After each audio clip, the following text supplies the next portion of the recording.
Percibimos la realidad que nos rodea, amamos, trabajamos, discutimos y nos divertimos, pero a veces interactuamos con otra realidad que está ahí, pero que no vemos, más oscura y misteriosa.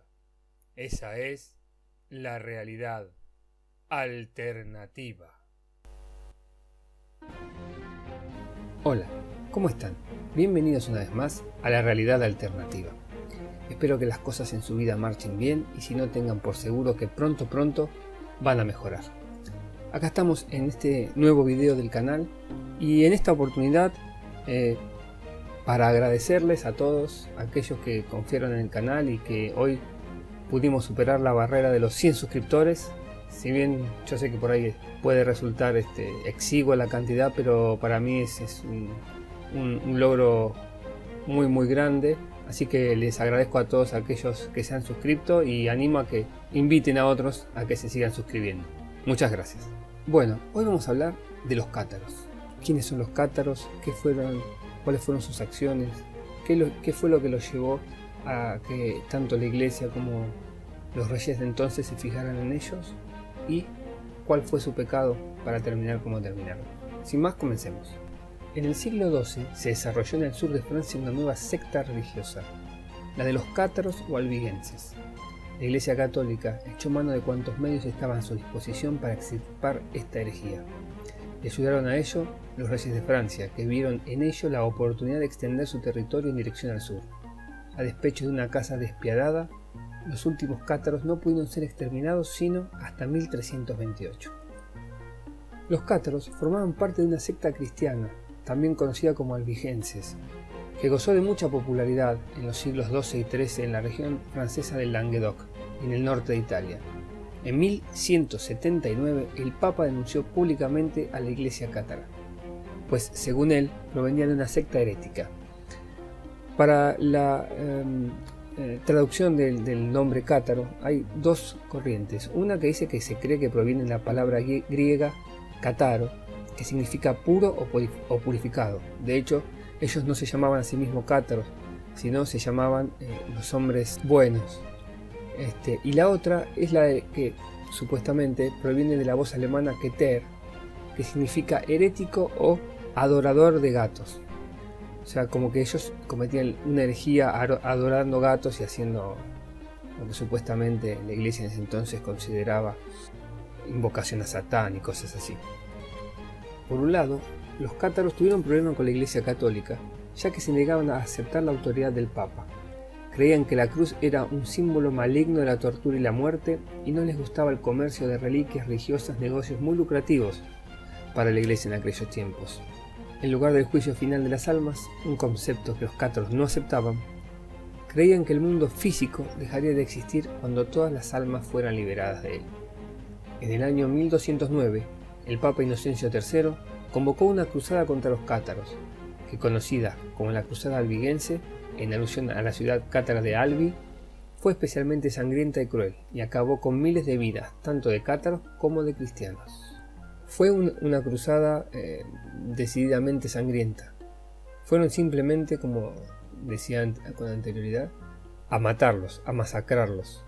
Y seguramente para muchos sea conocido, pero para la gran mayoría los cátaros no son conocidos, porque tanto la iglesia como los reyes de Francia en ese momento se aseguraron de hacer desaparecer el rastro de los cátaros, que casi desaparecieran de la historia. Los cátaros basaban básicamente sus creencias en un concepto de dualismo. Ellos pensaban que existía el bien y existía el mal. No había grises, solo blancos y negros. Consideraban que la existencia terrestre como obra del mal y estaban en contra de la procreación. También rechazaban la mayoría de los sacramentos de la Iglesia Católica y casi todo lo que de ésta provenía. Entre sus adeptos había una clara distinción entre los simples creyentes, que solo estaban obligados a una mínima parte a respetar de los severos imperativos de esta secta, y los perfectos o perfecti, que tenían una regla de vida rigurosamente estricta. Entre estos dos grupos había un grado intermedio que podríamos comparar hoy en día con los novicios. Entonces, el bien representaba todo lo espiritual, todo aquello a lo que el ser humano podía de forma espiritual acceder. Y el mal era todo lo material, ¿sí? El diablo gobernaba en este mundo y la única forma de poder liberarse era la de morir, simplemente.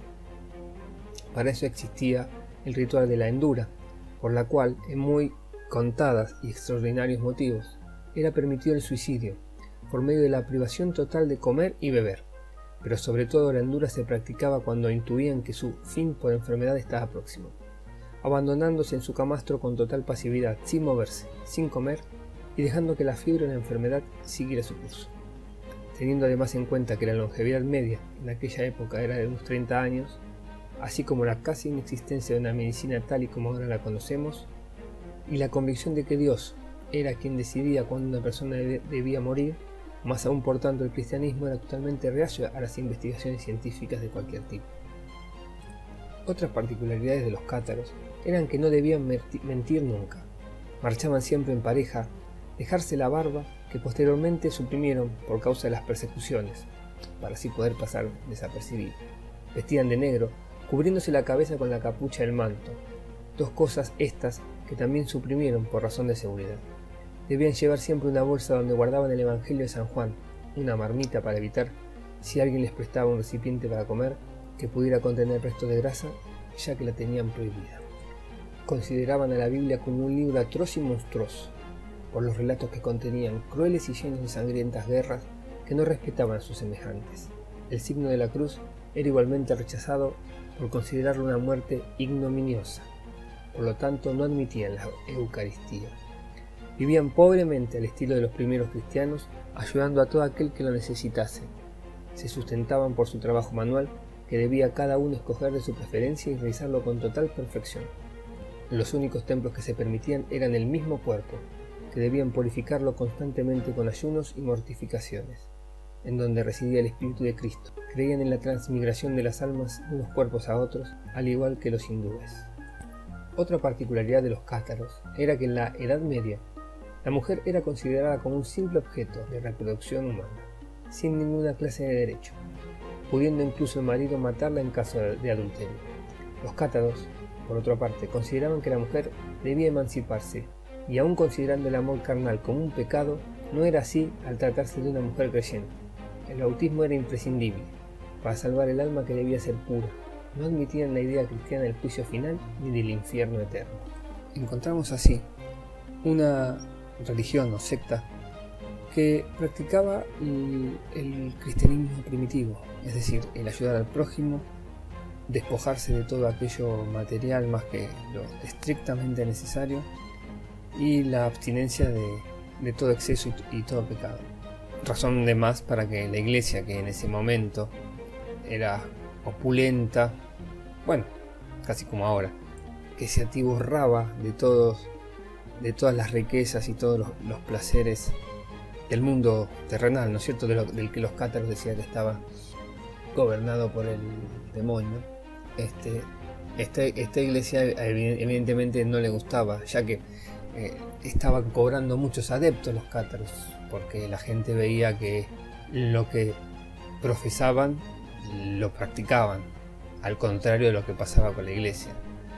Entonces la iglesia se ve amenazada y recurre al rey de Francia, que también, como ya dije, ve la oportunidad de derrocar a esta gente que estaba creando un estado que podía generarle luego problemas, y también de ganar territorio, ¿no es cierto? O sea, matarlos, sacarlos del medio y quedarse con el territorio.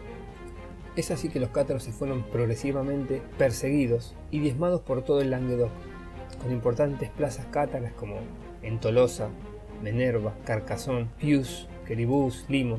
Simón de Montfort, personaje militar eficiente y encargado de las cruzadas contra los cátaros, hombre cruel, sádico, impasible ante el dolor ajeno y sin piedad ante los vencidos, teniendo como oponentes entre los cátaros a Raymond VI, hasta el mismo Pedro el Católico de Aragón, que sin ser cátaro defendió su causa hasta enfrentarse a Simón de Montfort en la batalla de Muret en mayo de 1243, perdiendo esta y muriendo el rey de Aragón en el combate. perdiéndose la región tolosana tanto para el movimiento cátaro como la oportunidad de dominación catalana en el sur de Francia. Simón de Montfort daría el último empujón hacia la destrucción de los cátaros en el asalto al castillo de Montsegur, venciendo a los cátaros tras un año de asedio y condenando a la hoguera en el Prado de los Quemados a más de 200 de estos cátaros y sus simpatizantes. A partir de entonces, y una vez muerto Simón de Montfort en el castillo del asalto a Tolosa, los cátaros siguieron siendo perseguidos y diezmados, pero la desbandada fue general, huyendo a Italia, centro de Europa y la misma España, dándose por concluida en ese entonces la cruzada contra los cátaros. Pero antes nos queda un último misterio, o quizás el más grande misterio de los cátaros. En el castillo de Montsegur, donde tuvieron ese gran asedio, es conocido este castillo en Occitania por su misterioso significado de tipo religioso, esotérico y exotérico, así como por sus leyendas.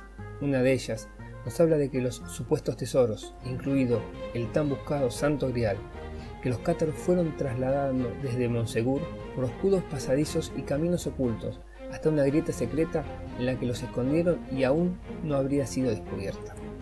Uno de los autores contemporáneos que más ha contribuido a difundir el misterio que envuelve a Montsegur es Gerard de Sède, el autor de El tesoro cátaro. Nos relata en su obra lo siguiente: pero mientras se elevaban las llamas, 4 sombras salían del castillo y se descolgaban, con ayuda de cuerdas, a lo largo de la vertiginosa pared oeste del pico. Eran los perfectos, Amiel Aicard, Hugo, Pictabin y otro, cuyo nombre es incierto. Llevaban consigo una manta anudada en forma de atillo. La fuga la había organizado Pierre Roger de Mirabeau. Su pariente Arnaud Roger de Mirabeau, testigo de los hechos, les contó más tarde a la Inquisición explicando: se hizo así para que la iglesia de los herejes no perdiese su tesoro. Acá lo que deja entrever es que los cátaros escaparon con los tesoros que supuestamente custodiaban y un cuarto integrante de nombre incierto, que muchos también han querido ver que es la descendencia de Cristo, lo que comúnmente a veces llaman el Santo Grial o la descendencia que Cristo puede haber dejado en esta tierra. Bueno, y con este video quise darles una pincelada sobre la herejía cátara, como es conocida, o la extinción, la destrucción de los cátaros, que fue pergeñada por la iglesia y los reyes. Y este misterio, ¿no?, que queda así colgando en el aire, suspendido. ¿Qué era el tesoro de los cátaros? Ya que eran personas que despreciaban todo lo material, difícilmente fuera un tesoro material. Tal vez, como muchos piensan, sería el linaje de Cristo, esta cuarta persona, este cuarto cátaro incógnito, que escaparon por el muro lateral del castillo mientras estaban siendo asediados antes de ser totalmente masacrados por Simón de Montfort. Bueno, sin más, espero que les haya gustado el video. Suscríbanse, denle like, activen la campanita y bueno, todo eso que comúnmente se dice. Le vuelvo a agradecer a todos los que se suscribieron, muchísimas gracias y por la confianza y el apoyo. Y bueno, sin más, espero verlos pronto acá, en este espacio que he dado en llamar La Realidad Alternativa.